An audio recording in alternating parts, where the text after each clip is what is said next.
Hey everybody, Neil Thompson from Teach the Geek here. I work with technical professionals so they can present more effectively, especially in front of non-technical audiences.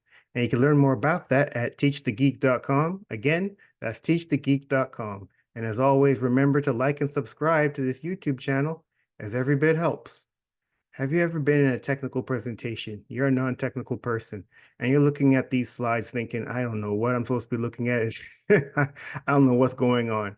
Well, if you're a technical person who has to give presentations, here are three tips to make it easier for non-technical people to digest what you're talking about, at least from the slides. First, you want to not have so much text on the slides because people will end up reading as opposed to listening to what you're saying. And if they're not listening, they may very well miss something that you didn't say or that you didn't have on the slides, I should say, because it's difficult to read and listen at the same time. And it's also easier to read than to listen. So you want to eliminate that option of reading the slides. You want to minimize the amount of text so they're either forced to listen to you or ignore you. You've eliminated that option of them reading. So that's one.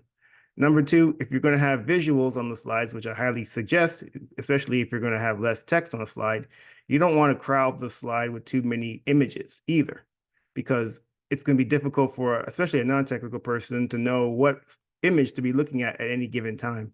I mean, there's been so many instances in which I've been in a presentation as an audience member, listening to a technical presentation, and the presenter is using a laser pointer to point to the various images. But even then, it's difficult to really focus on whichever image you're supposed to be looking at, because if there's so many of them, you're tempted to just look at any given one at any given time, as opposed to the one that the presenter wants you to focus on. That's why I'm a big fan of having fewer images on the slide too. So the people are either focusing on that particular image or they're ignoring the slide altogether. Again, you eliminated that option of them having to comb through a bunch of images on a slide. And then the last tip I'd offer is if you're going to have a chart or a graph or a table on a slide, you want to give it a title that conveys what you want the people to take away from that graph or table or chart. You want to make it as easy as possible for them to know why that visual is there, and you want to make it easy for them to digest what you want them to get from that visual. Certainly, they're going to, well, hopefully, they're going to listen to what you're saying too. But if you have a very clear title that says what you want them to take away from that slide, then it's going to be internalized in their minds, and they don't have to think too hard about why am I looking at this graph again.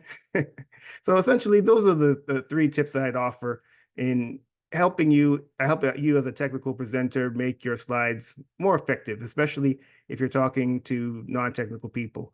Number one, you want to minimize the amount of text. Number two, you want to minimize the number of images. And then number three, if you're going to have a visual like a chart or a graph on a slide, you want to give it a title that conveys what you want the audience to take away from that particular visual. Hopefully that's been helpful. Again, my name is Neil Thompson. I'm the founder of Teach the Geek. I work with technical professionals so they can present more effectively, especially in front of non-technical audiences. And you can learn more about that at teachthegeek.com. Again, that's teachthegeek.com. And as always, remember to like and subscribe to this YouTube channel, as every bit helps. Thanks, and have a great day.